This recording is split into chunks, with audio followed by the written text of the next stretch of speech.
రాజకీయాల గురించి మళ్ళీ మాట్లాడదాం. ఫస్ట్ టైం కార్పొరేటర్ అయ్యారు. ఎట్లుంది రాజకీయ జీవితం? అంటే ఫస్ట్ టైం కార్పొరేటర్ కాదండి. యాక్చువల్లీ నేను 22 ఇయర్స్ రాజకీయం నాది. నేను టీడీపీలో ఉండే. మేము చెప్పుకోవడం ఏం కాదు. టీడీపీలో ఉండే. ఆ టీడీపీలో సీనన్న ఉండే. శ్రీనివాస్ యాదవ్ ఉండే మాకు ఎమ్మెల్యేగా ఫస్ట్ అక్కడ.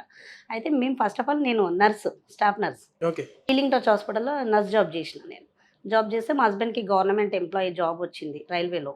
అప్రెంటిస్ చేసిండే. రైల్వేలో జాబ్ వస్తే మహారాష్ట్రకెళ్ళిండు. నైట్ షిఫ్ట్స్ పిల్లలకి కష్టం అవుతదని మేము జాబ్ బంద్ చేసినాం. అప్పుడు వాటర్ ప్రాబ్లమ్ చాలా ఉంటుండే కదా! ఇక అప్పుడు శ్రీనివాస్ యాదవ్ దగ్గరికి పోయినాం సార్ దగ్గరికి. సీనన్న దగ్గర పోతే, "అన్న మాకిట్లా వాటర్ ప్రాబ్లమ్ ఉందని" మేము గట్టిగా వాయిస్ చేంజ్ చేసినందుకు, "నీ వాయిస్ బావుందమ్మా పొలిటికల్‌లోకి రా" అని అన్నారు.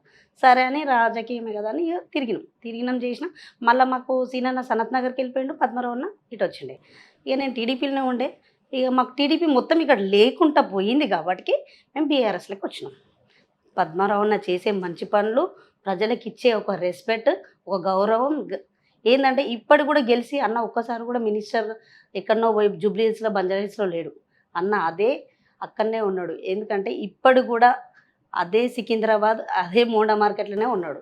కాబట్టి మాకు పద్మారావు అన్నది నేర్పించేది ఒకటే. మాకు ఫస్ట్ టైం టికెట్ వస్తుండేనండి. టికెట్ వస్తుండే. అప్పుడు ఇగ కొంచెం స్టీఫెన్సన్ సార్ చెప్పినందుకు ఆమెకిచ్చిండే అన్నట్టు కార్పొరేటర్‌కి. అప్పుడు కూడా నాదే ఉండే. ఇప్పుడు సెకండ్ టైమ్ అయితుండే. ఇగ ఎట్లయితే ఏముంది దేవుని దయ వల్ల మనం ఓర్చుకుంటే ఏదన్నా అయితదని అట్లనే పని చేసుకుంటూ పోయినాం. లాక్‌డౌన్‌లో కష్టపడ్డా, అన్నిట్లో కష్టపడ్డా కాబట్టి ఈరోజు మళ్ళీ టికెట్ ఇచ్చిండు పద్మారావు గారు గెలిపించుకున్నారు. ఏందంటే అందుబాటులో ఉన్నాము. ఒకటే మాకు నేర్పించింది పద్మారావు సార్. ఎప్పుడైతే ప్రజలు మనకు ఓటేసి గెలిపిస్తారో వాళ్ళ ప్రజల మధ్యలోనే ఉండాల.